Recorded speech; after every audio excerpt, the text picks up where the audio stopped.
Triathlon podcast. Asiaa triathlonista ja sen vierestä.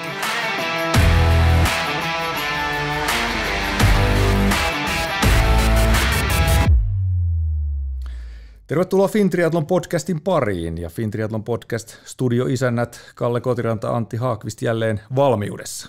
Moro Antti. Moro. Kyllä täällä ollaan valmiina, kun en tiedä mihin, mutta aina ollaan valmiina. Kaikkeen valmiina. Kaikkeen valmiina. Viimeisestä podcast-jaksosta on nyt muutama viikko kulunut ja tässä on muutamassa viikossa tapahtunut kaikenlaista. On vähän mekin oltu eri puolilla maapalloa ja ainakin eri puolilla Eurooppaa, mutta kerros, missä kaikkialla sä oot luuhannut?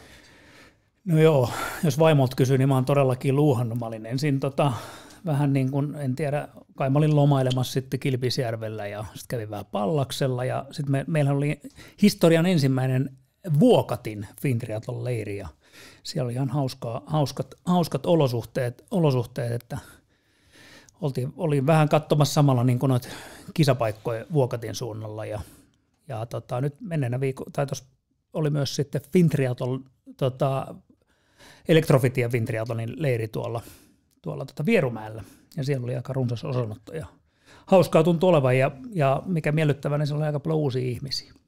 Joo, siellä näkyy paljon semmoisia kasvoja, joita en ole meidän leireillä aikaisemmin nähnyt. Itsehän olen myös leireillyt, olen ollut Helsinki Triathlonin kanssa Mallorcalla 10 päivän triathlon leirillä, jossa keskityttiin aika pitkälti pyöräilyyn, ja vaikka valmentajan roolissa oli, niin sai itsekin nautiskella Mallorcan upeista baanoista ihan yllin kyllin, eli kilometriä kertyy se vähintään minimaaliseksi määritetty 1000 ja vähän myös päälle. Eli oli ihan onnistunut leiri ja ainakin leiriläiset on palautteessakin vielä jonkunlaisen hyväksynnän allekirjoittaneille antaneet, että ilmeisesti reitistö oli riittävän hyvin suunniteltu ja muutenkin ohjelma apukoutsien kanssa rakennettu hyvin. Pakko olla joku virhe, ei se muuten voi olla, mutta sen verran sä oot ilmeisesti ajanut siellä, että mä en sunkaan hetkeä aikaa lähde lenkille kyllä. No se on varmaan, että sä oot kyllä mun kanssa lähtenyt lenkille aikaisemminkaan, mutta tässä on muuten sellainen hyvä tekijä, että meillä on tänään vieras. Ja on. Hän liittyy paitsi siihen, että hän on ollut Mallorcalla myös ihan lähiaikoina, mutta hän on varmaan semmoinen, että jonka kanssa me kumpikin mietitään aika kauan ennen kuin lähdetään lenkille. Mähän olen julistanut ihan niin kuin avoimesti tuolla sosiaalisessa mediassa, kun mä oon hakenut lenkkiseuraa Lahdessa joskus, niin kun, että ketkä lähtee pyöräilemään, niin kyseisen henkilön on täkännyt siihen, että ei koske sinua. Tämä on reilu peli. Peli. Mä kun olin viimeksi kyseisen henkilön kanssa lenkillä, niin mähän menin, se oli liian teknistä mulle ja mähän menin niin sanotusti ympäri ämpäri ja siellä jouduttiin vähän niin kuin haavoja nuolemaan sen jälkeen. No, arvethan kaunistaa miestä tai komistaa, eli saatiin vähän lisää arpea noihin meikäläisenkin jalkoihin, jotka alkaa olla kyllä aika pommitetun näköiset, kiitos jalkapallon ja muiden aktiviteettien. Mutta joo, tänään on tarkoitus puhua vähän enemmän tuosta pyöräilystä, ja kun pyöräily on iso osa triathlonia, äärimmäisen iso osa, niin meillä on nyt sitten täällä semmoinen mies vieraana, joka mun mielestä tietää pyöräilystä aika paljon. Joo, tietää ja otetaan siis Kanasen Kimmo sisään, mutta hei, ennen kuin päästetään Kimmo puhumaan niin kuin hänelle mukavemmista aiheista, niin aloitetaan sillä. Mun mielestä voitaisiin aloittaa sillä, että Kimmohan on siis tehnyt yhden triathlonin, mutta siitä on 10 vuotta jo aikaa. Ja mehän sovittiin sun kanssa niin, että kun siitä alkaa noin kauan olla aikaa, että Kimmonhan pitää tänä vuonna päivittää tuo triathlon lisenssi, eikö niin? Ja tervetuloa muutenkin mukaan. Joo, kiitos paljon. Mä mietin noita sun sanoja, ja sullahan on onneksi virheellistä tietoa, että mä oon tehnyt 2 triathlonia. Vanajanlinna, sä oot unohtanut tämän jo. Niin tosiaan. Tämä onkin jäänyt nyt. Se on jäänyt, kato, se oli lyhyt matka vaan. Et mulla on tää Tahko ja Vanajanlinna hoidettu, että mä en usko, että mä tarvin tällä vuosikymmenellä vielä päivittää mun triathloni. Ei kahta ilman kolmatta, eikö se mene näin? Kato, sitten jätetään siihen vielä niin se parantamisen vara siihen sitten 3. kerralla. Nyt kun on 2 kertaa harjoiteltu. Mutta Kimmo, vaikka sut tunnetaan pyöräilijänä ja päästään siihen ihan just vähän, että mikä sä oot oikein miehiäs, niin mä en Vanajanlinnan sijoitusta tosiaan muista, mutta sekin oli varmaan aika korkea, mutta Tahkolla sä olit 2014 ja sä voitit oman sarjasi. Joo, mä voitin oman sarjani ja mä pääsin itse asiassa tästä Majorkan matkalla myöskin vähän keskustelemaan tuon Setolan Teron kanssa, kun hän on meidän pyöräseurassa ja tähän nyt ehkä vähän poikkeavia valmistautumisia mulla niin kuin tähän, että triathloniin, että mä en ehkä ihan ollut ymmärtänyt sitä tärkeyttä, mikä on niin kuin näissä siirtymisissä esimerkiksi, että se oli aika monen shokki hypätä uinnista siihen pyörän päälle ja se ensimmäinen 5 minuuttia oli tietysti kovimmat tehot ja kovimmat sykkeet ja näin poispäin ja sitten sit mä myöskin pääsin suorittamaan sitten pyöräilyn jälkeen, mikä mielestäni mä ajoin sillä lailla, että mä säästelin, niin mä pääsin ensimmäisen kerran suorittamaan tämän siirtymisen juoksuun. Mä en ollut huomannut harjoitella, se oli vähän epähuomiossa jäänyt ja sehän vasta sitten jännää olikin, että ei kannata tehdä niin kuin minä, että se oli kyllä aikamoista tuskaa mun mielestä ainakin. Joo, mä muistan kyseisen tapahtuman, koska olin myös itse paikalla ja olin myös jälkipeleissä ja siellä aika paljon sitä vähän teikäläinenkin ihmetteli, että eikö se pyörä kulkenut kovempaa. Muistan tämän, se oli aika shokki varmaan kropalle tuommoisen 3 lajin tekeminen, mutta kyllähän sun nyt täytyy Kimmo joku lyhyt matka tänä kesänä tehdä 10-vuotisjuhlan kunniaksi. No mä onneksi täytyy odottaa niin lämpimiä kelejä, koska mä myin kaikki varusteet pois varmuudeksi, ettei tule tällaista tehtyä. No mutta ei se mitään, mutta tässä nyt sitten virallisesti, koska Veikkasen Jussilta on vähintään yhtä kauan, niin Jussi ja Kimmo battle ensi kesänä vaikka Vierumäellä tai... Joo, kyllä tätä lähdetään nyt edistämään. Se on sovittu. Tätä lähdetään edistämään. Siis fiksataan niin, että teillä on samanlaiset pyörät, että ette pääse niin kuin siinä kilpailemaan, että jotkut retropyörät sitten. Niin, tai maantiepyörä vaan. Niin, maantiepyörällä. Joo, maantiepyörällä. No, Jussille sitten terveisiä myös. Että... Jussille terkkuja, palataan tähän, mutta päästetään nyt Kimmo vähän mieluisimmille asioille. Sä oot tuttu nimi varmasti monille, jotka on pyöräilyä Suomessa seurannut vuosikaudet, ja erityisen tuttu niille, jotka tykkää katsella tuolla Eurosportilla lähetyksiä. Sä oot siellä kommentaattorina ollut nyt useamman vuoden myös, mutta ota sellainen aika tiivis kertomus, että kuka on Kimmo Kananen ja miten sä oot pyöräilyn parissa toiminut. Mä tiedän, että tästä saisi kirjan, niin yritetään pitää tiiviinä. Joo, varmaan mun pyöräilyura alkoi tuolla Espoossa jo, ajettiin siinä niinku hiekkalaatikkoa ympäri kilpaa ja siitä se on sitten vähän eskaloitunut ja muuttanut myöskin muotoa, että se aluksi tuli paljon sitä kilpapyöräilyä ja totta kai mulla oli aikaisemmin sitten päälajina oli hiihtoa ja juoksua ja sitten mä totesin, että paljon mukavampaa harrastaa tätä kilpaurheilua kesäisin ja silloin ne hiihto ja samalla sitten myöskin se juoksu jäi pois, koska myöskin se vauhdin tunne ja mä olin maastopyöräilijä tosi pitkään ja sitten oikeastaan siinä sitten 2000 taisi olla aika lailla se käännekohta, kun mä siirryin maantielle ja sitten, sitten oltiin Veikkasen Jussin kanssa aika paljon samoissa. Sain houkuteltua hänetkin pois sieltä maastosta, että ymmärtää ajaa maantielle, ettei tule niin kuraseksi.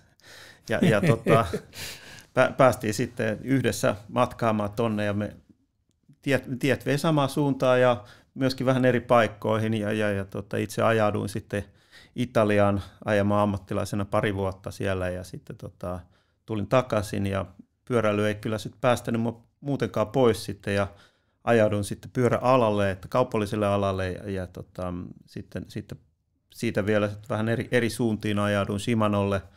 Olin siellä melkein 10 vuotta ja sitten nyt on tässä 4,5 vuotta tultu oltua Cannondalein töissä, että tämä on ollut niin kuin mielenkiintoinen ura, että siinä on koettu vähän kaikkea harrastamista ja työntekoa ja pyörät on ollut koko aika siitä 3-vaihteista, tai ei sitä ollut 3-vaihteinen, siellä on vaaleansininen vekkuli, mä muistan sen, Helkama vekkuli. Mutta joo, tämä oli hyvä tiivistys. Sä olit aika vaatimaton tuossa vähän nyt, voisi myös kilpailupuolta miettiä, että joskus on sunkin kanssa sitä laskeskeltu, että mitäs kaikkia SM-mitaleita sieltä löytyy, niin onko lähinnä niin, että ne puuttuvat on DH ja BMX, että kaikesta muusta sulla on SM-mitalla? Joo, näitä uusia lajeja nyt tulee vähän, että myöskin sitten triali puuttuu, että kyllä niin kuin radalta löytyy SM-mitali kaikista lajeista. Mä en tiedä, Madisonia ei taideta ajaa, ei ole taidettu ajaa, että siitä mulle ei mielestäni ole, mutta sitten mä oon käynyt ajaa noita Sveitsissä 3 päivän ajoin, että siellä on tullut harrastettua tätä myöskin ratapyöräilyä enemmän ja sitten kyllä sitten kaikki nuo maaston alalajit on, sinne on myöskin ilmaantunut sitten short track XC, että siitä mulle ei ole, koska en ole ajanut sitä koskaan. En tiedä, pitäisikö sitä koittaa sitten ikäluokissa nyt, sitten voisi koittaa kesällä, jos haluaa, mutta muuten kyllä on niin kuin aika hyvin onnistunut saamaan sitten. Se on oikeastaan ollut se mun vahvuus ja se juttu, mistä mä tykkään pyöräilyssä, että se monipuolisuus, että ei tarvitse ajaa pelkkää radalla jotain 4 kilometriä tai kilometriä, että se tuntuisi niin puuduttavalta. Mutta mä oon saanut tehdä just sitä, mitä mä haluan, ja se on niin kiva, kun autotallista voi valita sen pyörän, minkä haluaa, tai miltä tuntuu siinä aamuna. Mun täytyy lisätä tuohon, meillä on hauska tarina, ehkä mä en muistaako Kimmo niin tarkkaan, me ollaan ajettu kilpaa 2002 sun kanssa radalla. Mä muistanko sen, kun sä olit siellä radalla katsomassa? Jussi taisi olla siellä. Ei, kun mä olin ajamassa, koska se oli 2001, kun mä sairastin leukemiaa, ja mä päätin, että seuraavan kesänä mä ajan menen SM-kilpailuihin johonkin lajiin, ja mä ajoin kilometrin radalla. Ja mä muistan, kun me sun kanssa itse asiassa keskusteltiin siitä, ja mä muistan, kuka siinä oli joku kolmas, että muistahan Antti siitä, että 400 metrin kohdalla pitää tuntua siltä, että ei pääse, kun 600 metrin kohdalla pitää tuntua siltä, että ei pääse maaliin. Ja mä otin sen niin tosissaan, että sitten kun mä tulin sen kilometrin jälkeen, niin mä pääsin siltä pääsuoralta kääntymään jo pois sieltä radalta. Et ilman niin kuin kiinteitä välityksiä niin mä en olisi oikeasti päässyt maaliin. Että. Se on kyllä Taisit voittaa silloin kuitenkin minut. Silloinkin. Johtuuko siitä sitten, että et sä suostu enää ajaa mukaan lenkkiä? No joo, siitä ihan. Tuosta ainoasta. Pitkän ajan katkeruus. Mutta sulla on aikamoinen määrä niitä SM-mitalleja. Onko mitalit tallessa? Onko ne jossain autotallin perukoilla vai? Kyllä ne kaikki taitaa olla kyllä tallessa. Että en ole laskenut niitä, mutta... Laskee joku kerta, niin saadaan tarkka luku. Mä siis olettaisin, joskus mä niitä laskeskelin silleen mielessäni, ja kyllä niitä yli 50 on ainakin niin kuin aikuisten sarjasta, että siihen sitten on juniorit lisää. Ihan ok. Ihan ok, niin kuin Antti Haakvist sanoisi. Mutta hei, vielä tuosta Eurosportista sen verran, että onko sä tulevana kesänä myös äänessä? Joo, kyllä mua on puukattu taas tuonne Giroon, että mä tunnun olevan tällainen niin kuin Grand Tour-kuski. Mä oon sua joskus ehkä yltynyt jopa vähän kehumaan näistä suorituksista, koska ne antaa kuulijalle valtavan lisäarvon. Peter Selin on tietysti oma legenda, mutta sä oot aika hyvin istunut siihen viereen. Ja millainen urakka se on niin kuin valmistautua ja suoriutua siitä? No siis se on tosi kova homma, sen mä voin suoraan sanoa. Että se luulisi, että se olisi helppoa vaan mennä sinne istumaan ja puhumaan, mutta siinä pitää niinku olla monta juttua koko ajan mielessä ja samaan aikaan sitten kun näkee enemmän sitä telkkariruudun kautta kun sitten kilpailijana, niin sulla on niinku erilainen mahdollisuus katsoa näitä taktiikkaa ja sitten samaan aikaan pitää pystyä seuraamaan, missä reitti kulkee, miten tuulet tulee ja sitten jos on jossain vuorietapilla, että saattaako tulla sadetta tai jotain muuta, että siellä niinku yrittää vähän. Se on periaatteessa hyvin varmaan samanlaista hommaa kuin sporttipäällikkö istuu autossa, että siellä yritetään ennakoida sitä tulevaa ja katsotaan. Mutta onhan se silleen niin kuin kiva, että siinä tulee sellainen hyvä tunne, kun katsoo, että nyt rupeaa tuolla kuskilla olemaan vähän minun mielestä kantikasta pyöräilyä ja sitten 5 kilsaa ja sitten se tipahtaa siitä porukasta, että se tulee sellainen, että jotkut asiat on niin ilmiselviä ja ne on niitä asioita, mitä mä sitten yritän nostaa siinä lähetyksessä, mitkä on mulle niin kuin ilmiselviä, että nyt katsokaa että kohta varmaan tapahtuu tai sitten iskee tai jotain muuta. Ja tämä on muuten sellainen asia, mistä ihmiset tykkää, koska meidän monista tutuista, jotka oikein ikinä kilpaa pyöräily tai vastaavat, niin ihan hämmentävät ihmiset seuraa niin kuin Eurosportilta just pyöräilylähetyksiä. Ja se on nimenomaan siitä, että sitä inputtia tulee niin kuin erilaisista asioista, sellaisia, minkä tavallinen katsoja, joka on niin paljon pyöräilyn parissa ollut, niin että siitä tulee, niin kuin selitetään tavallaan sellaisia pyöräihmisille itsestäänselvyyksiä hipsukoissa, niin siitä tulee tosi paljon palautetta myös niin kuin positiivisessa mielessä niin kuin muiltakin, kuin ketkä ollaan jonkun verran pyöräilyä seurattu. Kyllä, ja toi on niin kuin ehdottoman kiinnostava siihen, kun yhdistetään vielä sitten tämä historialliset elementit, mitkä aika monesti liittyy tuolla, rakennukset ja paikkakunnat, mitkä liittyy noihin noihin suuriin ympäriajoihin, niin se kokonaisuus on aika makea. Ja innolla kyllä odotetaan, että päästään sua taas kuulemaan. Mä odotan itsekin innolla sitä, että pääsee siellä. Ja sitten se on niinku vielä, mulle niinku tulee hyvä tunne, kun pääsee ajamaan sellaisia, tai niin sanotusti ajamaan, että katsomaan niitä tiettyjä mäkiä, mitä on itsekin ajanut, niin sitten sä oot silleen muistaa, että okei, tuossa kohtaa muuten oli aika paljon jyrkempi, mitä grafiikka kertoo, että toi tulee olemaan niinku vaikea kohta, että sitten on vaikka 1,5 kilsainen maali, että selkeä iskun paikka, että se on niinku aivan mahtavaa, jos pääsisi ajamaan se koko Grand Tour-reitin ennen kuin pääsee selostamaan, niin se olisi meikäläisellä ainakin unelmia täyttymys.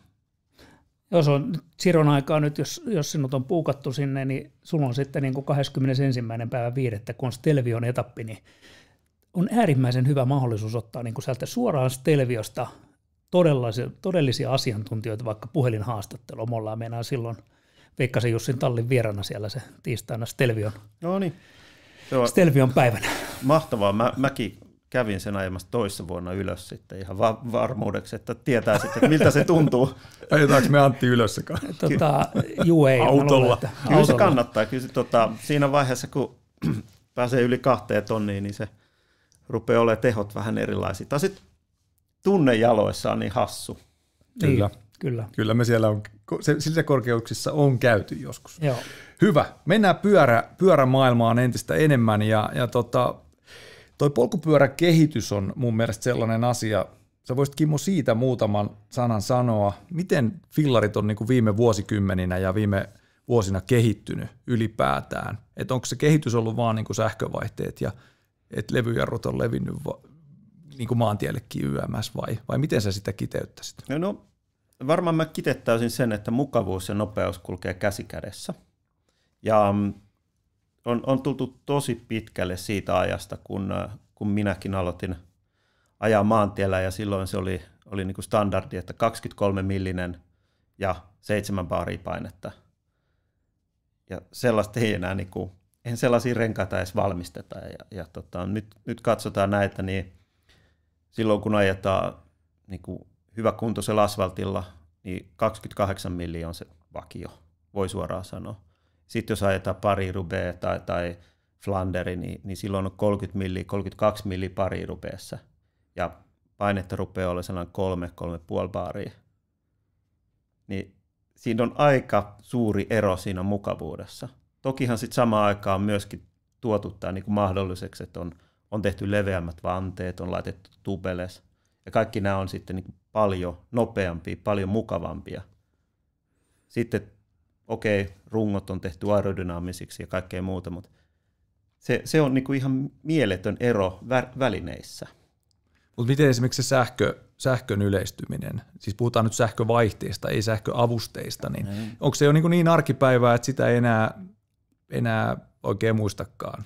No mun mielestä se on jo, jos mietitään niinku high-end-pyöriä, niin se on kyllä sellaista arkipäivää, että silloin lähinnä mietitään, että kumman valmistajan sähkövaihteet otetaan, kun eihän niitä tai niin kuin ylempiä sarjoja edes tehdä mekaanisina ja varsinkaan sitten, että on vaikea saada myöskin jotain vannejarrullisia pyöriä ja kaikkea tällaisia, että niistä on tullut standardi näissä high-end pyörissä, että se on niin kuin, lähinnä sitten tehdään se, että kuinka liukkaaksi saadaan se, kuinka aerodynaamiseksi saadaan pyörä ja miten isot renkaat siihen saadaan mahtumaan.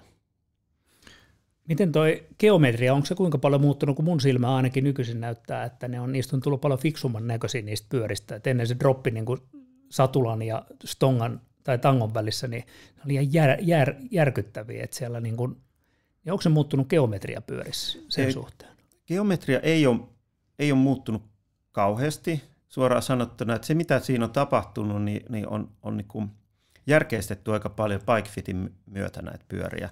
Ja on myöskin sitten ymmärretty ihan sama, kun sit voidaan ehkä myöhemmin keskustella triathlon pyöristä ja ajoasennoista ja aika-ajopyörien ajoasennoista, että kuinka ne on muuttunut tuulitunnelin myötä. Mutta tässä on ihan sama juttu, että se ei ole nopein se, että kenellä on suurin ero satulan ja tangon välissä, vaan että saadaan siihen se hyvä asento ja saadaan tuo käsivarret siihen sopivasti laitettua, että se on niin kuin mahdollisimman aero. Eli tuulitunneli on kyllä aika paljon muokannut myöskin ajoasentoa yhtä lailla kuin bikefitti. ja yhdessä sitten näiden kaikkien juttujen kanssa, niin ei mikään ihme, että nähdään ammattilaiskisoissa koko aika nopeampia uusia ennätyksiä näissä niin kuin kilpailuissa, että taas uusi keskinopeusennätys, että taitaa tämän vuoden monumenteissa jokaisessa olla niin kuin uusi ennätys. Paitsi Amstelissa vissiin. Se ei ole vielä monumentti mun silmissä. Se ei ole vielä monumentti. Katsotaan Lies sitten, että mitä siinä tapahtuu. Mutta joo, siis kehitys on kuitenkin, se kehitys on aika kokonaisvaltaista, että onhan pyörät erinäköisiä. Me nähdään muun muassa siinäkin, että tämmöiset high-end pyörät, niin niissä ei paljon johtoja näy. Eli meillä on piilotettu kaikki integroitu ja jopa langattomat järjestelmät esimerkiksi vaihteissa. Joo, siis kaikki nämä on oikeastaan sitä, että saadaan se pyörä mahdollisimman nopeaksi tuulitunnelissa ja totta kai sitten niin kuin normaali ajossakin. Ja silloin kun otetaan kaikki ylimääräiset jarruletkyt pois sieltä näkyvistä, niin se helpottaa tosi paljon sitä ilmanvastusta. Ja sitten samaan aikaan ollaan saatu, niin kuin tämä mikä on tuotu, ehkä voisi sanoa näin triathlonista tuotu tämä satula eteen asento, mikä on, niin kuin jos mietitään pitkällä aikajänteellä, niin sehän on sitten ehkä vaikuttanut siihen geometriaan myöskin, että satulakulmat on hiukan pystymät, joka mahdollistaa helpommin tämän satulan laitetaan siihen 5 senttiin, mikä on sääntö maantiellä. Se on ehkä tuotu sitten enemmän, mutta ohjauskulmat ja tällainen niin kuin pituus ja korkeudet on suurin piirtein samanlaisia mitä ennenkin, että ne on vaan sitten järkeistetty ne ajoasennot siinä päällä. Tiedättekö, mikä on mulle kaikkein tärkein asia, että niitä on piilotettu niitä johtoja ja vastaavia. Sitten härpäkettä sen niin kuin pyörän ulkopuolella minimaalisen määrän on se putsaaminen. Se on tehnyt siitä hirveän paljon helpompaa ja mukavempaa. Ja toinen olisi varmaan toi kasaaminen. Joo. Aika moni. Tai en mä tiedä, onko se niissä piilotuksissa niin, mutta ehkä toi langattomat SRAMin vaihteet on varmaan helpommin pyöräasentajalle. No joo, kyllähän se tietysti vaikuttaa just tuollaisiinkin asioihin, mutta tuohan se myöskin sitten vähän haittapuoli, että jos menee jarruletkut vaikka ohjaalaakerin sisäpuolelta, niin sitten joutuu ilmaamaan jarrut, jos joutuu vaihtaa ohjaalaakerin. Että onhan, ei ole pelkästään hyviä puolia, mutta kyllä jos nyt mietitään näin, niin kun, että otetaan vaikka 10 vuoden välein pyöriä, niin ajettavuudessa on kyllä tullut niin kuin mukavuuteen ja siihen aerodynamiikkaan tosi isoja hyppyjä. Että mä en voi niin kuin miettiäkään, että kuinka sitä on voinut ajaa jollain sellaisella boksivanteilla, 32 pinnaa, pyöreät pinnat. Että sehän on ollut niin kuin sellainen ilmajarru oikeasti verrattuna nykyisiin pyöriin. Ja mekin kun on tuossa monesti ihasteltu ja ihmetelty noita vanhoja triathlon pyöriä, vaikka millä Pauli Kiuru aikanaan teki ihan uskomattomia tuloksia, niin ne näyttää aika hurjilta ne laitteet tänä päivänä, että miten semmoisella on voitu ajaa niin kovaa. Joo, siis nimenomaan, tämä on mun mielestä se juttu että siinä, että nämä jotenkin pitää laittaa aina kontekstiin nämä ajat, mitä ne on, ennen on pystytty ajamaan ja sitten millä välineillä ne se on ajettu. Joo, tuossa muuten tuli mieleen silloin, kun Kimmo puhuit siitä, että palataan niihin triathlon pyörän asentoihin ja vastaaviin, niin se, mitkä on ollut silloin 90-luvulla, esimerkiksi vaikka 90-luvulla, kun Pauli on ajanut vastaava, niin siellä ne ajoasennot oli hyvin paljon samantyyppisiä, mitä ne on tänä päivänä. Siellä oli huomattavan paljon korkeammalla ne kädet. Et se on hämmästyttävää, kun mä oon katsonut jotain vanhoja lehtileikkeitä tai vastaavia, niin ne ajoasennot on ollut yllättävän samannäköisiä, mitä tänä päivänä haetaan triathlonissa. Se on jännä juttu, että ensin tuli nämä niin sanottu rukoilija-asento, että sulla on kädet suht korkealla ja työnnetty sitten niin otsa siihen kämmenten taakse piiloon. Ja sitten jossain vaiheessa niin meni täysin toiseen suuntaan, että laitettiin niin osoittamaan alaspäin, että kun luultiin, että mahdollisimman matala olisi mahdollisimman nopea ja nyt se on sitten taas hilattu siihen takaisin ylöspäin. Mutta onhan tässä tietysti, kun katsoo, näitä on tullut tämä Giron uusi aika jo kypärä, mikä mahdollistaa sen, että niinku näkee sieltä jotain niinku käsien takaa, kun laittaa sellaisen rukoilija-asennon. Siihen on siis tehty siihen otsaan sellainen niinku varmaan 5 sentin jatke, mikä on tietysti täysin sääntöjen mukainen, mutta erittäin nopea kypärä ja sieltä näkee jotain. Ja aivan hirvittävän näköinen. Joo. Sitä hankintaa odotellessa. Mutta hei, mennään pyörän valinta-asioihin. Vähän tuossa sivuttiin, mennään vielä myöhemmin noihin aerodynaamisiin juttuihin lisää, mutta triatlonin parissa ehkä isointa tuskaa välinepuolella aiheuttaa yleensä lajin aloitusvaiheessa kysymys, että minkä pyörän hankin. Ja me tiedetään kaikki, että oikea vastaus pyörähankinnassahan on nykyinen +1 vallitsevana olotilana, ja pyöriä voisi olla joka lähtöä. Voisi olla triathlonpyörä, maantiepyörä, gravelpyörä, maastopyörä, miksei jotain muutakin, mutta mikä sun niin kuin näkemys on, jos aloittava triathlonisti aloittaa lajin, niin minkä pyörän se pitäisi hankkia? No tietysti riippuu sitten heti alkuun tällä, niin kuin, että mihin matkalle tähtää. Että jos tähtää täydelle matkalle, niin silloin en lähtisi niin kuin tavallisella maantiepyörällä ainakin, jos tavoittelee selkeästi jotain hyvää aikaa siinä. Että silloin pitää olla kyllä niin kuin triathlonpyörä, jossa on se ajoasento erilainen ja saat kuljetettua tarpeeksi juotavaa ynnä muuta. Jos taas sitten on puolimatka tai jopa lyhyempi matka, niin ja niin kuin tälleen vasta-alkajana haluaa tutustua lajiin, niin silloin kyllä pystyy vaikka ajaa sitten gravel-pyörällä, mihin laitetaan maantierenkaat, tai sitten ihan maantiepyörällä. Että ei pitäisi olla. Tokihan sitten ainakin minä, jos harrastaisin triathlonia tosissani tai edes harrastaisin sitä, niin kyllähän mulla pitäisi olla sitten niin kuin sprinttiin ja puolikkaalle ja täydelle matkalle eri pyörät, tai ainakin puolikkaalle ja täydelle matkalle eri asennotkin. Et pitäähän niissä olla tietysti vähän eroa, koska pitkä matka ja sitten se vaatii vähän eri lailla, että joku puolikas, niin se on vähän niin kuin nykyvauhdeilla, mitä tuntuu olevan, niin se on niin kuin aika monen lyhyt matka, vauhtimatka. Kyllä, on ne eri lajit. Mutta joo, tämä on se tuska, että tietysti kun moni lajin pariin tuleva ei välttämättä ole kauheasti pyöräily, ja se pyörähallintataitoa ei kauheasti ole, ja sen kehittäminen ja ylipäätään sen triathlonpyörän niin kuin käytön hallitseminen, niin se voi asettaa omia rajoitteitaan myös siinä alkuvaiheessa. Joo, ja varmasti niitä asioita, mitä kannattaa niin kuin miettiä, että miten siinä tekee, niin harjoittelee sen pyörän päällä syömistä, koska se nyt on niin ainoat paikkoja triathlonissa, missä pystyy syödä, on se pyöräilyaikana. Ja silloin pitää myöskin syödä sitä, että jaksaa sitten juosta kunnolla. Aivan liian usein näkee niitä, jotka joutuu lopettamaan polkemisen esimerkiksi silloin, kun ne juo jotain, tai sitten vielä pahempaa, että sitten jos ottaa takataskusta keeliä tai muuta, niin sitten joutuu vielä vastaantulijan kaistallekin saattaa siinä, kun irrottaa toisen käden tuosta tangosta. Se voi olla vaarallistakin silloin. Niin. Mutta sitten jos pyörää ostetaan, niin tämä on tietysti myös semmoinen vain taivas on rajana -osastoa, mutta mikä se budjettipuoli voi olla? Millä voi, jos nyt joku miettii, että mä ostan nyt uuden pyörän, mä aloitan lajin, niin millä sen kannattaa lähteä liikkeelle? Ja onko se aina uusi pyörä vai kannattaako käytetty ostaa? No siis kyllähän tietysti käytettyjäkin liikkuu aika paljon ja ihmiset tahtovat päivittää pyöriä, että joskus se pyörän päivitys saattaa olla niin kuin enemmänkin henkistä päivitystä kuin sitten niin kuin ihan se tarve päivittää sitä pyörää, että voi löytyä erittäin hyvin käytettyjäkin. Niissä kannattaa aina miettiä se, että niin kuin lähtee sen mukaan, että se pyörä on oikean kokoinen ja sitten, että se on niin kuin oikeaan käyttötarkoitukseen.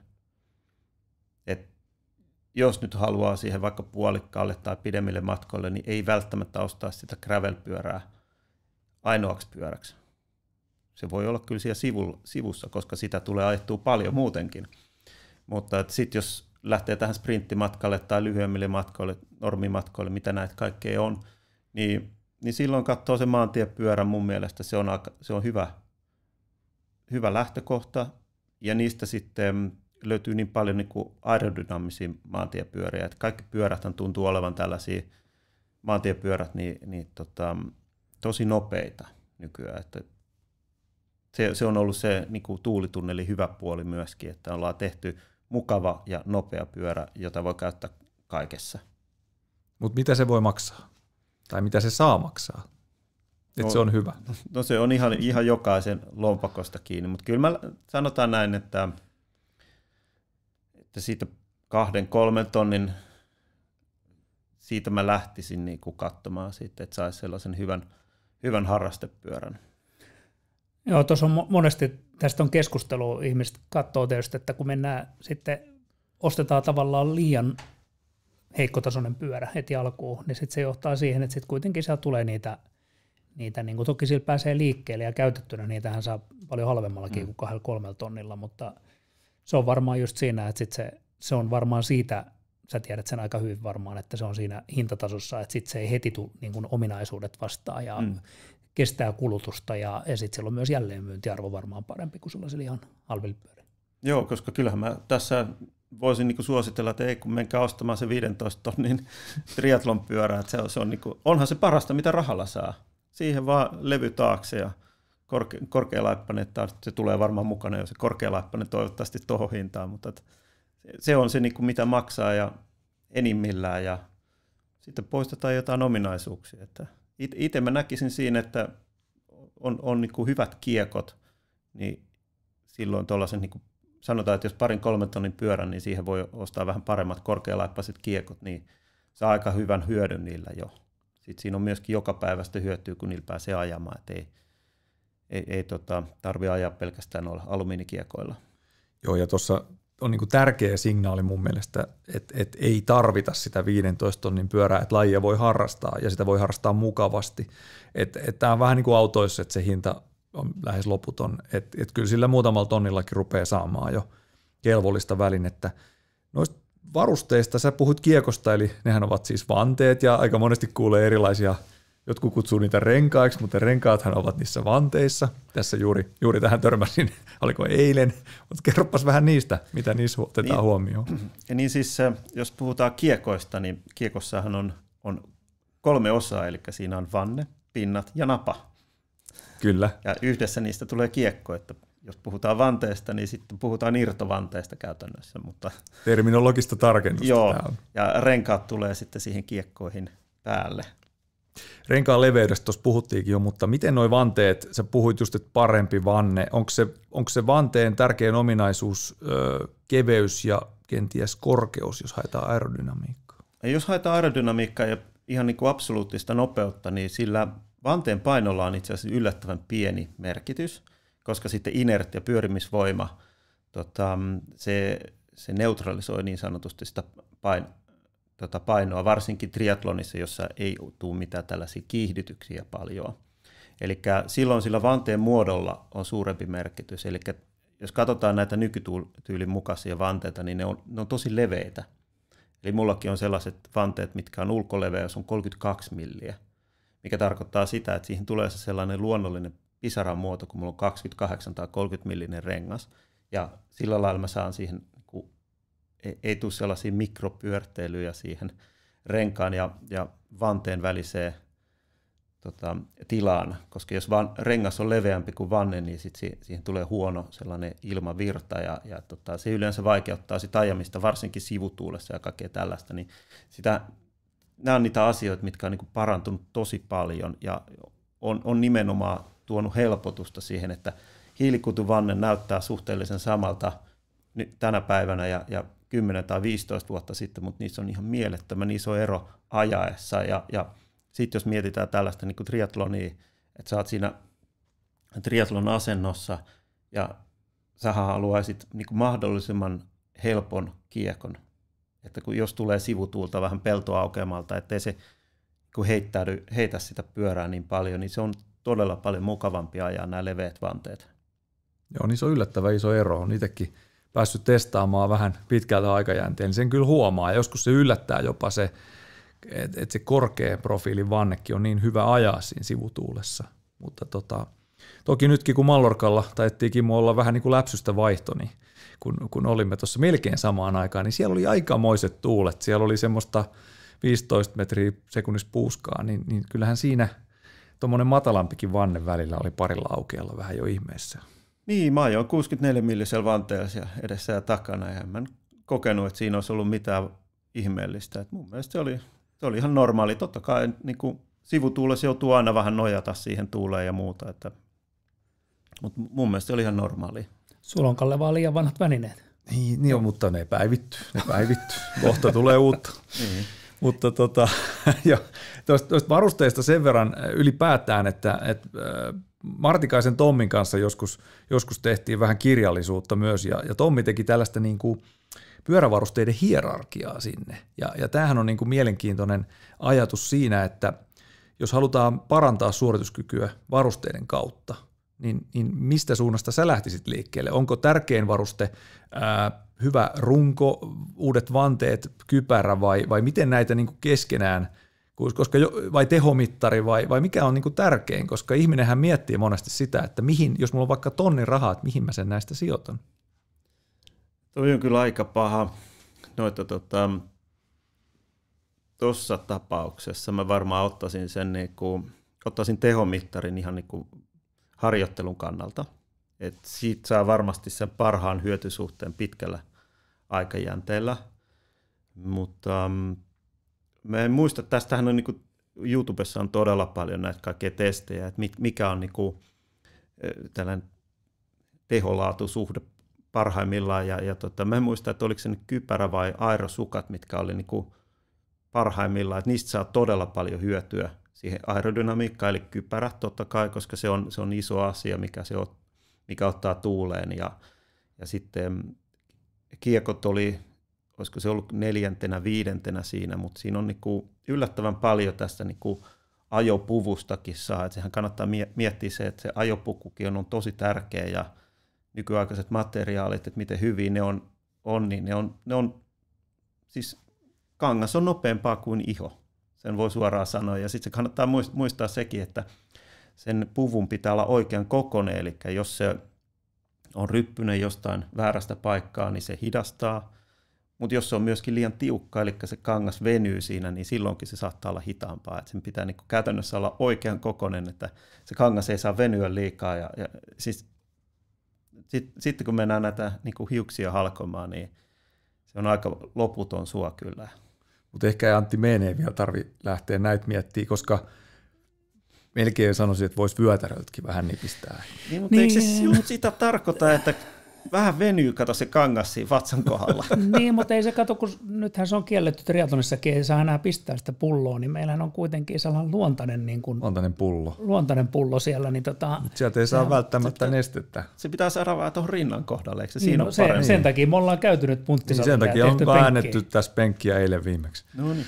Mutta joo, toi on hyvä huomio, että vaatteillakin on merkitystä. Toki nyt taas, ettei anneta väärää kuvaa, niin ei jokaisen triatlonistin tarvitse niinku lähteä niistä ehkä ensimmäisenä miettimään, mutta silti toi sukkahomma on käsittämätöntä. Et sukilla voisi olla niinku isompi vaikutus kuin kypärällä jopa, tai samaa tasoa. Mun mielestä ne oli aika lailla samaa tasoa. Et se on tietysti siinä vaiheessa, kun siihen tulee niinku puhdasta ilmaa aika paljon, ja se on vielä pyörivä liike siinä, niin silloin se on niinku erittäin tärkeä asia. Mutta jos triatlonistit käyttää näitä kompressiosukkia hyvin paljon, niin eikö luulisi, että se olisi hyvä asia? Mutta siinä pitää katsoa sitten, että onko se oikeanlaista materiaalia ja onko se sitten, että nythän niinku on, jos katsoo näitä niinku esimerkiksi aerosukat, mitä käytetään maantiepyöräilyssä, niin siinähän on sellaiset pystyssä olevat raidat ja ne on oikeastaan sitä varten, että se hidastaa sitä ilmavirtaa, jottei siihen niinku pohkeen taakse tulisi liikaa pyörtelyä, eli silloin kun se hidastaa, niin se seuraa paremmin sitä pohkeen muotoa. Nämä on kaikki siis näitä asioita, mitkä niinku oikeasti, että jos sulla on vaan sellainen sileä lykrasukka tuohon puoleen sääreen, niin se on niin liukas ilmavirralle, että siihen tulee se niinku pisaran muoto, ja sitten sulle ei jää kauhean tyhjiä tuonne pohkeen taakse. Ja varsinkin Antti, kenellä on isot pohkeet, niin siellä se vasta pyöre onkin. Niin. Hirveä pyöre. Mutta siis tämähän tekee niinku tietyllä tavalla tosta, niinku, siis mä en itse ole kovin sellainen, että jaksaisi, niinku, kun ei ole mitään tavoitteita, niin jaksa miettiä tuollaisia asioita hirveän paljon, mutta se on toisaalta aika mielenkiintoista, että silloin kun Toni Martin voitti maailmanmestaruuden, niin hänhän ensin valittiin pyörätehtaalla aika monet 10 parit renkaita, jotka lähetettiin sitten Suomeen tuohon Nastolaan, ja siellä mitattiin niiden sivuttaisheittoja ja pystyheittoja, ja sieltä valittiin ne parit, mitkä hän käytti MM-kilpailussa. On se aika hiustenhalkomista sitten, kun puhutaan niin kuin aivan siitä absoluuttisesta huipputasosta. Joo, siis se on Formula 1 sillä tasolla. Ja totta kai nämä nyt on tällaisia, jos miettii, että nyt kun sukat maksaa, tällaiset aerosukat, niin ehkä 30 suurin piirtein, niin aika pienellä saa säästettyä niin kuin yllättävän monta wattia. Mutta kyllä me nähdään jo triatlon kilpailuissa koko ajan myös aika erilaisia laitteita. Siellä on tietysti vähän eri säännöt, tai oikeastaan jokuhan sanoo, että siellä ei ole sääntöjä ollenkaan. Usein kansainvälinen pyöräilyliitto määrittää aika tarkkoja sääntöjä vielä edelleen myös aikaa jo pyörii, mutta triathlon pyörissähän oikeastaan ainoa sääntö on pitkään ollut, että niissä pitää olla jarrut, jotka toimii. Näin niin kuin karkeasti sanottuna, mutta se näkee, että kyllähän niin kuin vaikka toi meidän norjalaisen supertähden Christian Blummenfeltin pyörä, millä se ajaa, niin onhan se aika omituisen näköinen laite. Mä sitä hypistelin ihan omin käsin tuossa elokuussa, ja mä en niin kuin jotenkin päässyt yhtään jyvälle, että mistä tässä on kysymys, mutta joku syyhän siihenkin, että hän ajaa semmoisella pyörällä. Niin, siis tuulitunnelihan on siinä se syy, että mä ehkä on ihmetellyt sellaista asiaa, mikä tälle tulee tässä, että kun me niin kuin tiedetään pyöräilyn kautta ja triathlonin kautta, kuinka tärkeä tuo aerodynamiikka on, että missä vaiheessa sitten niin kuin yleisurheilijat, juoksijat ja sitten vielä, että niin kuin otetaan tuohon hiihtoon aerodynamiikka mukaan, että missä vaiheessa se ymmärretään, että se tuntuu niin hullulta, että näkee joku 100 metrin juokse. Okei, matka on niin lyhyt, että ehkä ei säästä siinä, mutta siltikin siellä ollaan niin kuin sellaisen löysällä paidalla, hihattomalla paidalla, että eihän se nyt, ei se voi olla nopea juttu. Ja siinä on kuitenkin 100% kiinni. Ja mun suosikki hiihtopuolella Tupsupipo. Mä en käsitä, arvokisoissa näkee edelleen. Niin. Et jos mietitään, että pyöräilyssä kypärää hiotaan niin kuin, ja asentoja hiotaan, niin joku sitten laskee että vetää tuolla Tupsupipon kanssa. Niin, no, tosin mekin voitettiin Tupsupipoilla yksi viesti, mutta meillä oli varaa antaa tasoitus. Niin. Ankkurina oli muuten Jussi Veikkanen, väkivahva tasatyö. Väkivahva yläkroppa. Mutta terveisiä taas Jussille. Mutta joo hei, mennään tuohon aerodynamiikkaan nyt, kun me sitä sivutaan väkisin koko ajan oikeastaan. Että se on kuitenkin triathlonistille älyttömän tärkeä asia. Jos sitä aerodynaamisesti miettii ja sitä ajoasentoa muutenkin, me tiedetään, että säkin puhuit niin kuin mukavuudesta pyöräilyn yhteydessä, että nämä tekniset asiat on parantanut mukavuutta, mutta se mielikuva esimerkiksi triathlon asennosta, jos puhutaan triathlon pyörän päällä, niin sehän ei ole lähtökohtaisesti yhdistys sanaan mukava. Mutta miten tämä niin kuin NS-mukava asento ja aerodynamiikka voidaan parhaiten kuntoilijan tasolla esimerkiksi yhdistää? No varmasti sillä lailla, että ei lähdetä hakemaan niitä äärimmäisyyksiä ja saadaan se paino jakautumaan sopivasti, että ei tule liikaa käsille painoa, jolloin sitten niin kuin hartiat menee heti kipeäksi. Ja aika monasti se ongelma on myöskin se, että hommataan ne, ehkä se lisätanko niin kuin viikkoa ennen kilpailua tai vielä pahimmassa tapauksessa otetaan sieltä Exposta se lisätanko ja sitten ihmetellään, kun ei tuntuu, että ei saisi yhtään tehoja irti tässä niin kuin asennossa. Et siihen ajoasentoon pitää tottua, että sillä pitää ajaa kilsoja. Ja vielä parempi, että jos pystyy ajaa niin kuin suurimman osan lenkeistä sillä. Ja siinä asennossa nimenomaan, eikä niin, että ajaa sillä pyörällä, mutta ei käytä sitä asentoa. Joo, nimenomaan niitäkin näkee, että yllättävän paljon tulee vastaan ja katsoo, että toi on pitkää tuossa jo niin kuin vastaan tullessa, eikä kertaakaan käynyt asennossa. Että se aika-ajo-asento tai triathlon asento, niin kyllä siihen pitää totuttautua, että se lantiokulma ja kaikki ne voimatuotot, että mitä siinä saa, niin se on kuitenkin erilaista sitten maantiepyörän asentoa. Niin tässä tullaan siihen samaan ilmiöön, johon mä kiinnitin huomioon silloin, kun ne dropit oli kaikkein korkeimpia maantiepyörällä, että porukalla oli hirveät dropit, ja sitten ei pystytty ajamaan alaotteelta ollenkaan, tai ettei siitä yläotteelta. Niin. Mutta miten se ihminen, joka hankkii triathlon pyörän, miten se itse pystyisi sun mielestä parhaiten sitä asentoa säätämään ja varmistamaan, että saatulat on oikeassa kohdassa ja korkeudessa, ja että se lähtökohta olisi hyvä? No varmaan tuossa niin kannattaa ehkä katsoa sitten suurin piirtein, niin jos lähdetään tälleen, että on vähän niin kuin pullossa elänyt ja tulee sieltä ulos ja alkaa harrastaa triathlonia ja silloin kannattaa avata internetiä ja katsoa niitä kuvia, että minkälaisissa asennoissa suurin piirtein kilpailijat on, vähän lähteä matkimaan sitä asentoa, kokeilla sitä, että onko ettei tule mitään kipuja ja sitten ehkä vielä parempi, että muistaa se, että se ajoasento ei välttämättä ole niin kuin täysin kiinteä, eli kroppa muuttuu koko aika ja sä totut siihen asentoon. Ja sitten voi olla, että alkuun sulla on vähän leveämmällä vaikka noi lisätangot ja sitten niin kun saat kavennettua niitä nostettua ja saat paremmin kädet sinne käsien taakse ja sitä kautta tehty itsestäsi aerodynaamisemman, mutta se on niin kuin, jos suoraan ottaa ihan pystymetsästä tulee ja ottaa ammattilaisen ajoasennon, niin ei välttämättä selkälihakset kestä sitä. Miten sitten treenerillä?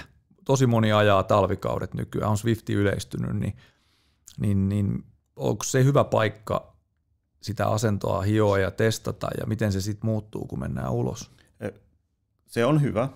Siinä on myöskin haasteita sillä lailla, että kun mietitään, että se on tosi kiinteä siinä, että saattaa olla, että sä löydät sellaisen asennon, jossa sä pystyt ajamaan treenerillä, mutta sitten kun sä menet ulos, niin onkin sitten hyvin vaikeaa, kun se pyörä liikkuu yhtäkkiä sivuttaan, se joudut pitää tasapainoa, niin sehän on niinku erilaista ajamista. Et mä itse niinku teen sillä lailla, että mä ajan varmaan 80%, ehkä 90% mun treeneröinnistä, niin mä ajan niinku ihan normaali treenerillä, mikä tulee takarenkaan tilalle, takakiekon tilalle. Mutta sitten mä ajan myöskin näillä ihan niinku vapailla rullilla, koska sen huomaa, että se on eri lailla ja siinä joutuu sitten pitää vähän sitä tasapainoa, pitää sitä asentoa. Siinä tulee niinku, voi suoraan sanoa, että siinä niinku selkäkin on vähän eri lailla, että ei pysty joutuu ajamaan niinku maantiellä. Antti, vapaat rullat sun mainostama. Joo, siis mä oon silloin ajanut vähän aikaisemmin kuin Kimmo pyörää, niin ei silloin ollut käytännössä mitään muuta kuin avorullia. Ja se, että niillä oppii sen ajotekniikan, koska silloin jos avorullilla on helppo ajaa. Mä muistan, kun mainittu Martikaisen Tommi joskus 2000-luvun alussa, kun mentiin tempoon, siis mä olin harrastelin silloin pyöräilyä, niin kun mä ajoin putkelta ja ilman käsiä avorullilla, niin Tommi katsoi ihmeessä, että voiko tuolla ajaa putkeltakin. No joo, no toi on kyllä kova. Toi on kyllä kova. Täytyy sanoa, että itse en ole ikinä kokeillut, enkä usko, että pystyisin. Putkelta? Putkelta ilman käsiä. Ei, mutta siis putkelta. Se oli erikseen. Mutta hei, Antti pystyy myös tasatyöntämään ilman käsiä. Niin. Okay. Mutta siis ihan vakavissaan puhuen, niin kun mä kävin silloin, kun joku 13-vuotiaana kävin pyöräilemään niin kun enemmän, totta kai olin pyöräily silloin, niin meillä oli sellainen harjoituspaikka, niin me harjoiteltiin myös sitä, että hypättiin pois siitä avorullilta. Joo. Ja sitten olen päässyt myös muutaman kerran hyppäämään sinne avorullien päälle ja jatkettua sitä. Niin sieltä tulee aika hyvä pohja siihen ajamiseen. Joo, siis on samaa mieltä ja nykyään niin siis mulla on hankintalistalla seuraavaksi, niin mä haluan sellaisen, että Swiftiin yhdistettävät rullat. Okei. Se on ihan mieletön. Okei, mulla on nyt jo niin kuin aika hyvä vastus, niin se pystyy se antaa niin kuin 400 wattia asti vastusta, että pitäisi riittää, mutta se ei ole interaktiivinen, että mä en voi ajaa Swiftia tai pelata Swiftia oikeastaan, koska mun mielestä se on peli, mutta hirveän hyvä harjoituspeli. Sitten se olisi niin kiva, että kun sit se vaihtaa sitä vastusta koko aika, niin siinä tulisi vähän mukavampi. Et nythän se on sillä lailla, että mä rupean ajamaan ja sitten mulla on se kadenssi on 95 ja mä ajan sen puoli tuntia ja se on sillä selvä. Joo, no sehän siinä tekee just varmaan, miksei. Mutta takaisin asentoon. Mä miettisin aika monta harrastetriatlonistia nähneenä tässä työn parista viimeisen vuosikymmenen aikana.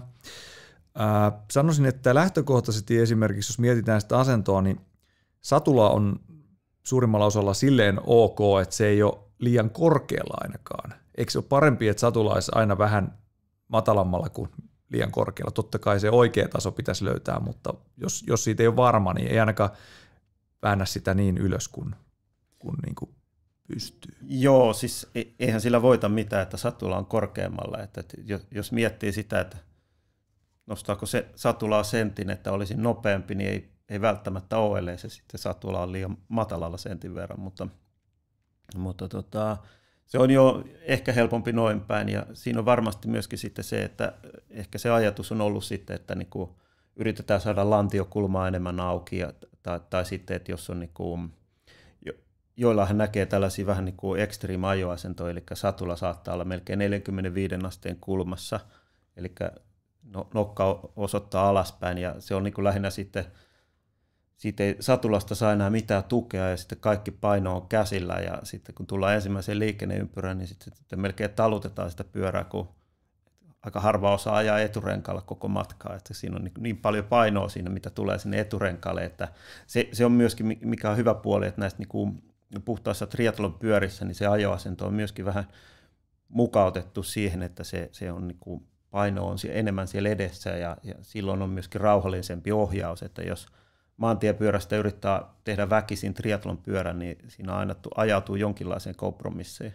Saako triatlonisti nyt yhtään taittaa sitä satulaa sinne etuviistoon? Totta kai sitä saa taittaa vähän, mutta siis jos sitä taittaa liikaa, niin sehän täytyy muistaa, että sitten siinä niin kuin valuu alaspäin ja silloin sä et saa niin kuin lantioa ja saa tukea. Ja siinä pitää olla aika vahvat olkapäät, että jaksaa pitää sen 180 kilsaa itseään siinä satulassa. Kyllä. Mä oon julmempi kuin Kimmo, mä kieltäisin sen. Vaateriin aina. Vaateriin aina. No siis muutama aste sanotaan näin. Koska siinä on se ongelma, niin kuin just, minkä sä sanoit valumiset, tietysti siinä on se, että se menee käsille se paino, mutta sitten se paine ohjautuu myös pelkästään etureisille. Joo, siis nimenomaan. Ja siis mä katson näitä, että kun saattaa olla niin kuin maantiepyörissäkin, saattaa olla tällaisia niin kuin ajoasentoja ja sitten mä mietin aina sitä tilannetta, että mitäs jos hän voittaa kisan, niin hän ei pysty tuulettaa, kun hän pystyy ajaa ilman käsiä, kun jos sä nostat kädet pois tangosta, niin saa valata siihen vaakaputkelle suoraan. Mutta siis niin kuin tällaisia asioita. Kyllä, niin kuin, kyllä. Kyllähän se huomaa siinä, että jos pyörällä pystyy ajaa yleensä ilman käsiä, niin silloin sä pystyt laittaa tarpeeksi siihen satulalle myöskin painetta. Kyllä. Mutta se iso huomio, minkä itse on tehnyt oikeastaan vuosikymmenen aikana, niin toi meidän pää on aika isossa roolissa tämän aerodynamiikan keskiössä. Siihenhän se ilma törmää aika pitkälti. Ja kun katsot triathlonistien asentoja, ne saattaa monesti olla näennäisesti aika hyviä, mutta se pää on tosi ylhäällä. Tässä voidaan puhua liikkuvuudesta ja kypärämalleista ja muusta, mutta onko sulla siihen mitään vinkkiä, että pitääkö sitä vaan sitä niskaa venyttää jossain venytyspenkissä vai kurottaa vai miten moni saisi sen pään ikään kuin yhdistettyä paremmin siihen muuhun asentoon? Niin se on ehkä sillä lailla, että se pitää saada ne kädet siihen rukoilija-asentoon vähän eteen ja sitten saada tiputettua se pää sinne hartioiden väliin, jolloin saataisiin siihen niin kuin sellainen aika mukava siirtymä, että se ei ole sellainen tatti siellä niin kuin selän päällä se pää, että saataisiin siihen niin kuin sitä tehtyä sitä jonkun verran siitä pisaran muotoa sillä lailla ja se on aika hyvä, että jos sen saa sen pään tiputettua ja sitten se kypärä ehkä vielä niin kuin auttaisi sitä muotoa, että monihan saattaa ostaa kypärän sillä verukkeella, että mikä on niin kuin jollain hyvällä kuskilla vaikka, ja sitten se on niin kuin täysin vääränlainen siihen ajoasentoon, kun taas pitäisi niin kuin lähteä siitä, että mikä on se ajoasento, mihin pystyy menemään, koska voi olla eri mittaisia käsiä ja kaikkea muuta, ja sitten sen kautta, siis tosi hyvä on, että joku ottaa sivukuvan susta vähän kauempaa ja kokeilee eri kypäriä. Yhtäkkiä sitten sen huomaa, että hei, tämähän nyt niinku mukailee mun selkää tosi hyvin. Toi on muuten hyvä vinkki, käytännön vinkki. Eikö ole hyvä, trainerin kanssahan on siinä hyvä, että jos siitä pystyisi kuvaamaan sitä vähän helpommin kuin tuolla maantienlaidassa, yleensäkin sitä asentoa, ja jos niitä muutoksia tekee, niin eikö trainerin selässä, kun ajat, niin pyydät vaikka kaveria tai vaimoa tai miestä kuvaamaan sitä. Niin. Siitä pystyy analysoimaan sitten. Joo, nimenomaan. Eikä kannata tehdä silleen, että yrittää ajaa peilin vierestä ja kuikuilee sinne, koska siitä se pää heiluu. Kaikkihan me ajetaan peilin edessä. Mutta joo, siis toi on niinku helppo ja silloin yleensä näkee myöskin aika lailla sen, että mikä se on se oma asento, että jos tulee niinku kauhean, siis se oli se hyvä niinku esimerkki, minkä sä kerroit, että nyt on kielletty triathlonissa tämä rinnan kohdalla olevat niinku juomapussit. Ja sehän oli nimenomaan sitä, että saadaan siihen vähän täytettä, että se niinku ei ilma jää sinne niinku pyörimään niin pahasti. Että se on kaikki on aerodynamiikan takia, että sillähän ei ole niinku, tälleen niinku käytännöllisyyden kanssa niinku mitään tekemistä. Joo, ei se näytä kauhean. Ei se näytä fiksulta ja sit se, että se syyhän ei ollut niinku se, että oltaisiin rajoitettu, vaan se on turvallisuuteen liittyvät, koska sitten niitä pulloja tippuu sieltä. Ja. Okei, me käsiteltiin aerodynamiikkaa. mennään vielä muutamaan asiaan, mitkä on tosi tärkeitä. Yksi on tuo tekniikka, ja mä tuossa kun olin Helsinki Triathlonin kanssa leirillä, niin multa kysyttiin siellä illallispöydässä, että Kalle, miksi te aina sanotte, että pitää kadenssin olla 90 tai noin 90? Niin, mihin se oikeasti perustuu? Ja nyt mä ajattelin, että mä annoin siellä jonkunlaisen vastauksen, mutta nyt meillä on henkilö, joka pystyy tähän vastaamaan varmasti perusteellisesti. Miksi, Kimmo? Mä en tiedä, pystyykö mä perusteellisesti, mutta mä saan tästä varmaan Antilta vähän apuja. Ja jos nyt mietitään tälleen, että mitä on teho, eli tehollahan me liikutaan eteenpäin. Teho on voima kertaa kadenssi. Ja sitten mietitään, että miten me saadaan tätä tehoa aikaiseksi. Okei, me voidaan laittaa siihen 60 kadenssi ja kauhea voima. Tai 90 kadenssi, vähemmän voimaa. Korkeampi kadenssi käyttää enemmän hengityselimistöä. Ja sitten taas matalampi kadenssi käyttää enemmän voimia. Ja aika usein meillä on suurempi rajoite on nimenomaan tässä niin kuin voimassa, eli se loppuu siellä, lihas loppuu kesken. Joo, se on nimenomaan se lihas ja sitten hermosto. Et se on tosi kuormittavaa ja se kuitenkin tiedetään, että staattinen lihastyö on aina kuormittavampaa kuin dynaaminen lihastyö. Ja tämähän on muuttunut itse asiassa aika paljon niin kuin pyöräilyssä. Niin kuin aikaisemmin 80-luvulla niin siellä ajettiin tosi niin kuin raskailla välityksillä, koska ymmärrettiin, että sykkeet pysyy silloin matalempana suhteessa samaan vauhtiin, mutta sitten ymmärrettiin, että hetkonen, että itse asiassa niitä sykkeitä voisi saadakin kovassa suorituksessa. Tämä on muuten ikuinen keskustelun aihe, tämä kierrosluku, ja kun monesti sitten ihmistä ajaa lenkillä esimerkiksi, en mä lenkillä viitti pitää niin korkeita, mä ajelen perus 80, 85, mutta sitten kun ajan kovaa, niin sitten kierrokset on kovemmat. Ja se on niinku sellainen keskustelu, että hei, että ne samat virheet, jotka tulee perusharjoittelussa, jota on kuitenkin suurin osa, niin nehän tulee sitten esille sitten niinku siinä kilpailusuorituksessa. Ja sitten tulee niitä kramppeja esimerkiksi. Joo, nimenomaan. Okei, sä myöskin viittasit näihin aikaisempiin, niin kammen mittahan on tosi paljon lyhentynyt. Ja sehän helpottaa sitten, että jos oli aikaisemmin ajettiin niin kuin mahdollisimman pitkillä kammilla, niin nyt ajetaan mahdollisimman lyhyillä kammilla. Ja sehän tekee sitten myöskin sen, että on helpompi ylläpitää tätä kovempaa kadenssia. Eli kun tuo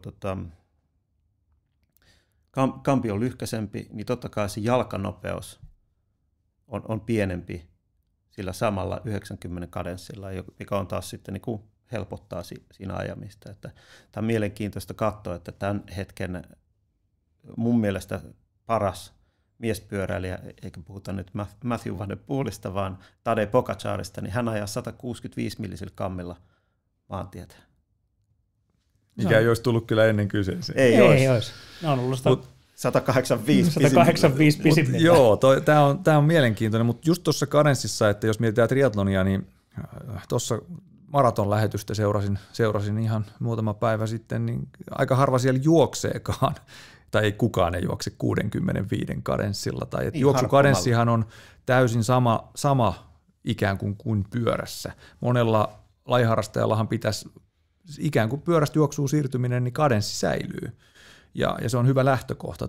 Toki poikkeuksia on, mutta ihmiset ehkä siihen suhtautuu just ton kautta, niin kuin te toitte esiin, että matalammalla kadenssilla hetkellisesti saa aina enemmän voimaa. Ja se tunne siitä, että hei, tällähän mä pystyn ajamaan kovempaan, voi olla niin kuin vähän harhaanjohtava.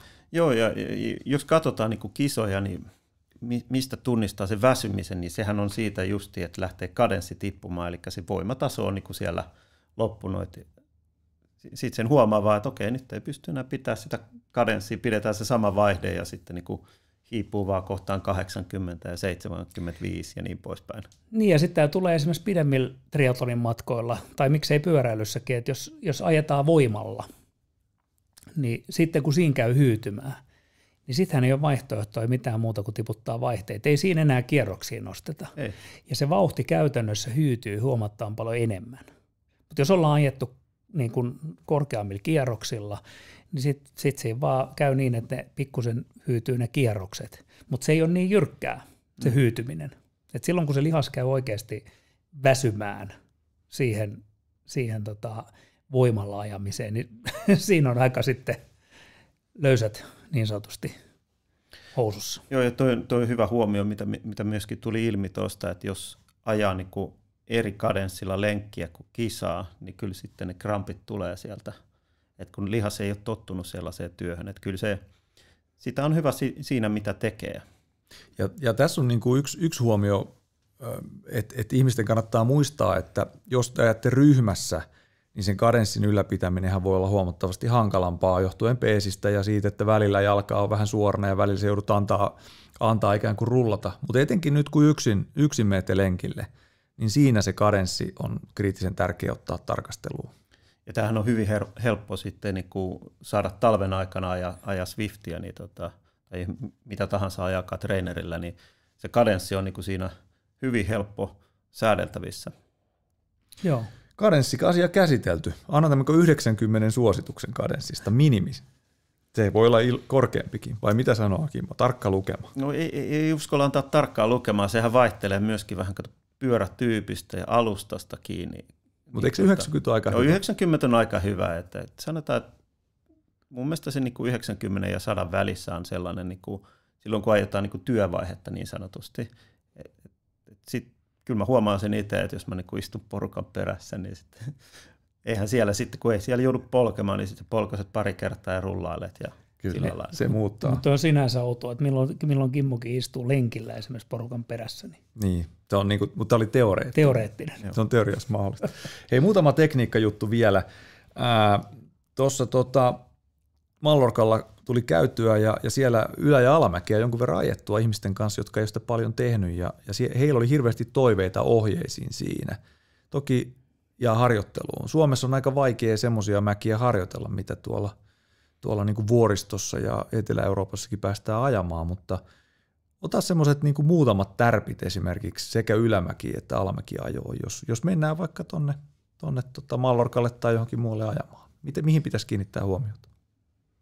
No varmaan siihen pitää niin kuin ajatella ainakin, jos me aloitetaan ylämäestä nyt, niin pitää tiedostaa se, että kuinka pitkä mäki on ja sitä kautta, että miten sen saa niin kuin jaettua ne voimat, ettei lähde siitä liian aikaisin ajaa niin kuin aivan liian kovaa. Että jos vetää ekan 2 kilometrin aikana punaiselle, niin kyllä se mäki tuntuu tosi pitkältä. Että Kallella on siitä kokemusta. No. Kyllä sulla on kokemusta Italiasta, että se tulee kovakuntoinen mies sinne ja sitten äkkiä taittuukin siihen mäkeen nopeasti. Saatan olla unohtanut tämän. Joo, minä en. Mutta joo, siis sillä lailla, että niinku pitää vähän tiedostaa ne omat voimat. Et jos mäki on vaikka 6 kilsaa pitkä, ja sitten mä aina käytän sellaista, niinku, jos se on loiva mäki, niin sitten se on 3 minuuttia per kilometri, eli 20 ajettaisiin silloin. Niin silloinhan 6 kilsan mäki on 18 minuuttia. Et sun pitäisi pystyä 18 minuuttia ajamaan suhteellisen tasasta. Et mä en pysty lähteä sille mun 5 minuutin maksimiteholla sitä aloittamaan, tai sitten mä niinku talutan sitä mäkeä. Mutta se niinku vähän pitää tehdä sellainen analyysi, että mitä sieltä on tulossa. Onko se kadenssi siinä sitten kriittinen edelleen nyt, kun monestihan huomataan, että välitykset loppuu ja se joudut ehkä sitten selviytymään vähän. No jos, niin. Tämähän on se, että tullaan Suomesta isoilta välityksillä ja sitten mennään Mallorcalle ja ihmetellään, että vitsi, että tässä Colopro onkin jyrkkä mäki, että miten tässä on, että ei mennä millään riittää. Mutta kyllä mä vaihdoin ihan selkeästi. Mulla on Suomessa, mulla on 54-40 eturattaat, niin mä vaihdoin 36-52 eturattaat Mallorcalle. Kun mä tiedän sen, että en mä enää sellaisessa kunnossa, että mä pystyisin ajaa niillä eturattailla niitä mäkiä silleen mukavasti. Että mä haluan kuitenkin pyörittää sen, että ylämäessä on vähän vaikeampi mun mielestä pitää sellaista niin kuin kovaa kadenssia, jos se on epätasainen se mäki. Että jos se on tasainen mäki, tasainen jyrkkä ylämäki, niin silloinhan pystyy hakemaan vaihteella sen tasaisen kadenssin, mutta itse mä ainakin välillä joudun sitten niin kuin ajamaan vähän matalammalla kadenssilla, välillä ehkä vähän putkelta ja näin poispäin. Ja sitten se on varmaan niin kuin se, mitä monta kertaa kun on ihmiset etelässä, niin se sanoo, että sen jälkeen niin kuin jalat ihan jumissa, kun on liian isoilla välityksillä joutuu ajaa niitä mäkiä vääntämään ylös. Joo, ja tulee sitten sitä lihaskipua paljon, että kun eihän lihas ole tottunut siihen myöskään, että ajetaan niin paljon voimaa siellä. No entäs alamäki? Me serpenttiinin mutkia vähemmän täällä Suomessa ajellaan, mutta nytkin kun tuolla leirillä oltiin, niin tosi moni ihan niin kuin kertoi, että he pelkää niitä ja he ei oikein tiennyt, miten he niihin ajaa, ja mä annoin tietysti vinkkejä ja vähän yhdessä mietittiin sitä, että ei ajettaisi ihan jarrupohjassa koko ajan siellä alamäessä. Mitä siihen semmoisia? Joo, kyllä se jarrutus pitää tehdä sillä lailla suht hyvä jarrutus ennen sitä mutkaa ja sitten pääsee rullaamaan sen mutkan läpi ilman jarrua. Se, mikä kannattaa muistaa pyörässä, niin siinä painetaan sitä tangosta mutkan ulompaa reunaa aina painetaan alaspäin, jotta sä saat painettua enemmän eturenkaalle pitoa. Ja se voi kokeilla sitten vaikka märällä, vaikka kylpyhuoneessa, että kummin päin se lähtee se pyörä helpommin alta. Eli käytännössähän sitä painoa ei laiteta sinne sisäänpäin niin kuin moottoripyörällä, koska moottoripyörä taas yrittää nousta pystyyn ja pyörät nyt ei oikein yritä nousta pystyyn, meillä ei ole sellaisia hyrrävoimia. Niin pyörällä, ja ihan samalla kuin maastopyörälläkin, että käytännössä paino on siellä ulkoreunalla, jolloin sä saat siihen eturenkaaseen pitoa. Jos sä laitat kaiken sisäreunalle, niin se luistaa alta. Aika pois. Hyvä vinkki. Joo, se on mun mielestä sellainen hyvä muistisääntö. Ja sitten kun tulee siihen jarrutukseen, ja nehän on yleensä aika jyrkkiä ne alamäet, niin sitten ei välttämättä huomaakaan, että paino on tosi paljon eturenkaalla, eli miettii myöskin sen oman, missä istuu satulan kohdalla, eli saa sinne myöskin takarenkaalle pitoa. Eli yrittää istua siinä suht keskellä pyörää koko ajan. Ja tuolla itsekin tuli reissus nähtyä nyt, kalopraaki kun nousi ylös, niin muutama vastaan tuli ja siinä mutkassa jarrutus liian myöhään ja takarengas lähti vähän luistamaan, kun tehdään se semmoinen pelkojarrutus tai semmoinen, mikä se nyt olisi se termi, mutta se jarrutus pitää olla kuitenkin riittävän napakka ennen sitä mutkaa. Joo, ja siinäkin varmaan tuollaisessa tapauksessa, niin sitten se on jarrutettu kovaa ja totta kai etujarrulla, kun jarruttaa kovaa, missä on enemmän jarrutustehoa, niin se keventää sitten takapäätä ja sitten survaa se takapään pohjaa, sulla ei ole yhtään painoa siinä satulalla, niin sehän menee lukkoon siitä ja sitten yleensä aika nopeasti tulee sitten se sellainen paniikki myöskin. Kyllä, mutta että levyjarrut on tehnyt tässä ison helpotuksen. On tehnyt, on aika kiva levyjarrulla laskea näitä mäkiä, kun itsekin niitä muutaman vuoden tuossa ehti suhaamaan erilaisilla vannejarruilla, niin kiva on jarruttaa. Sateella hiilikutuvanteella niin ei ollut kauhean kiva ajella nykyään, se on ihan miellyttävää. No mulla tuli mieleen että kuinka paljon silloin, kun mä aina valitan ihmisille siitä, että kun ajetaan kädet, niin kuin maantiepyörä, kädet suorana, kuinka paljon silloin merkitys siihen alamäen laskemiseen, jos sulla on kädet ihan lukko suorassa? Niin no silloinhan on vaikeampi siirrellä sitä painoa mun mielestä, ja kyllä mun mielestä myöskin niitä kannattaa miettiä se, että pitää ajaa alaotteelta sitä alamäkeä. Ja siinä on se alamäki. Se on selkeä yhdistelmä siinä, että aika moni sitten ajaa siitä kahvojen päältä edelleen ja sitten ihmettelee, kun miten mä en pysty ajamaan tätä. Mutta sieltä jotenkin saa sen paremmin otettua, pyörä on paremmin hanskassa. Ja kyllähän se näkee noissa maantiekisoissakin se, että ne, ketkä erehtyy ajamaan sit yläotteelta, niin ne yleensä aika paljon hitaampaa ajaa sitä alamäkeä. Ja triathlonpyörällä tuommoisen alamäen ajaminen on sitten oma tarinansa, ja joissain kisoissa joutuu ajamaan, ja siellä tulee hirvittäviä eroja. Joo. Siellä tulee siis minuuttitolkulla pyöräilijöiden välillä eroa, että se korostuu siellä se ajotaito. Mun mielestä ehkä jokainen, joka tietää, että joutuu tai osallistuu kisaan, vaikka menee vaikka Nizzan Ironmanille tai johonkin, niin kannattaisi pyrkiä harjoittelemaan sitä alamäkeä myös. Joo, ja mä mietin nimenomaan Nizzaa, että siellä on, kun tullaan triathlon pyörällä alamäkeen, niin tuo painon siirtäminen sillä lailla, että sulla on tarpeeksi painoa myös sillä takarenkaalla, tarpeeksi painoa satulalla, niin et siinä vaiheessa, kun on nokka alaspäin ja satula aivan edessä ja tullaan mutkaan, niin siinä on serpenttiinissä aika jännittävän näköistä, kun ajetaan sitten yhden eturenkaalla mutkan läpi. Yksipyöräisellä. Niin. Mutta siis tämähän on ihan se suoraan, että sitten sen takia joudutaan jarruttamaan liikaa siihen, jotta saadaan se. Sekin kannattaa nimenomaan harjoitella sitä, että pystyy ajamaan sillä triathlon pyörällä nopeasti ne mutkat. Joo, ja vaikka tässä on nyt kuntoilijalla se on enemmän niin kuin turvallisuuskysymys ja ettei siinä menisi kohtuuttoman paljon aikaa, mutta kyllähän se sitten huipputriatlonisteillakin, saatikka sitten pyöräilijöillä, niin esimerkiksi vaikka toi Kiinle lopetti nyt jo viime vuonna, mikä se net on nyt? Sebastian Kiinle, niin oli tosi taitava niin kuin triatlonistiksi ainakin ajamaan pyöriä, ja se pystyi niin kuin alamäissä ja monissa sellaisissa vauhdikkaissa pätkissä tekemään ratkaisuita kilpailuissa ihan samalla tavalla kuin, että maantiepyöräilyn kisoissakin, niin karata alamäessä. Mm.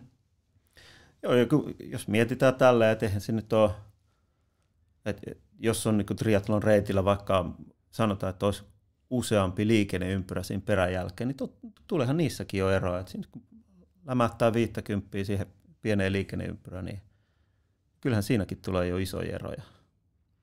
Kyllä. Meillä on oikeastaan jäänyt toi pyöräilyharjoittelu kokonaan käsittelemättä, mutta musta vähän tuntuu, että me otetaan siitä vielä vaikka omaa jaksoa ja keskitytään vielä noihin harjoitteluasioihin. Mä arvasin, että kun Kimmo tulee vieraaksi, niin tästä olisi pitänyt tehdä joku 2,5 tunnin special edition, mutta koska tämä pyöräilystä puhuminen on meille molemmille aika rakasta, ja miksei Antillekin, mutta olemme näistä asioista keskustelleet. Aika paljon käytiin tuossa eri asioita läpi ja mä luulen, että tästä tuli hyviä tipsejä kyllä kuulijoille, mutta Kimmo, ei sun tarvitse sitä triaton kesän tapahtumaa vielä julkistaa tässä, mutta mitäs muuta sä meinaat kesällä tehdä lähinnä pyörän selässä? No kyllä noita jonkun verran ajattelin ajaa maantiekisoja, mutta kyllä mulla tuossa niinku tämä kotikisa Finland Gravel niinku siintää jo pikkuhiljaa tuolla sulavan lumen alla, että ehkä sitä jossain vaiheessa pääsee sitten sinnekin ajamaan. Että se olisi aika kiva ajaa siinä, että se oli tapahtumana tosi mukava ja sitten mä oon muutenkin ehkä tykästynyt enemmän tuohon graveliin nyt viime aikoina, että se on niinku, no maasto ja graveli on ollut ehkä lähempänä sitten, että niinku tuntuu siltä, että noi maantiekilsat tulee haettua tuossa kevään leirillä ja sitten sen jälkeen se on vähän sellaista niinku muutama kerta, jos soratiet on märkiä. Kyllähän se Finland Gravel taisi olla ihan kohtuun napakka keikka. Mä muistan, että Mr. Kananen ja muutama muukin oli siellä maalissa aika kalpeita poikaa, kun tulin teitä siinä vastaanottamaan. Harvoin näkee semmoisessa tilassa. Itse asiassa aika useinkin, mutta jäi vaan mieleen. Mutta yleensä me ei olla Kalle näkemässä. Ei olla. Nyt mä tulin järjestäjän verkkarit päällä, niin mä näin tämän tilanteen vähän toisesta kulmasta. Mutta joo, ei semmoisia suunnitelmia. Ja Eurosportilta me valmistaudutaan myös kuuntelemaan sua tietysti sitten Giro d'Italiasta. Mikä päivä alkaa Giro? Nyt en muista, olisiko ollut vapun jälkeen se alkaa. Se 4. vai? Joo, 4. päivä taitaa olla lauantai silloin. Siinä nurkissa ja kiitoksia Kimmo. Tämä oli hieno saada sut vieraaksi tänne ja päästä puhumaan pyöräilyasiaa. Kyllä, ja otetaan vaikka syksyllä sitten niin kuin siitä pyöräilyharjoittelusta vähän laajemmin. Kyllä me voitaisiin ehkä miettiä, ja nyt jopa tuli semmoinen idea mieleen, että kun toi Swift ja toi treenikin on aika monella, niin me voitaisiin sitten ottaa siitä vaikka erikoisjaksoa kenties syksyllä, että miten talvikaudella pyöräilijä ja triatlonisti harjoittelee. Mutta tämä oli tällä erää. Muistutellaan vielä kaikkia triatlon ystäviä, että meillä on yksi Fintriatlon leiri toukokuun lopussa.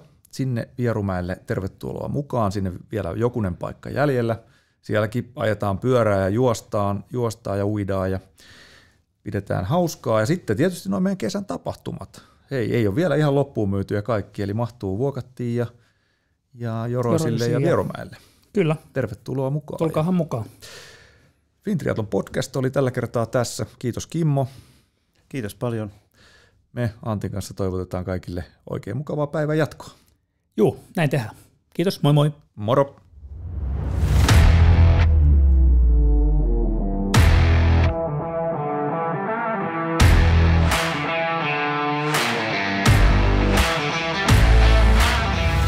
Fintriatlon podcast. Asiaa triatlonista ja sen vierestä.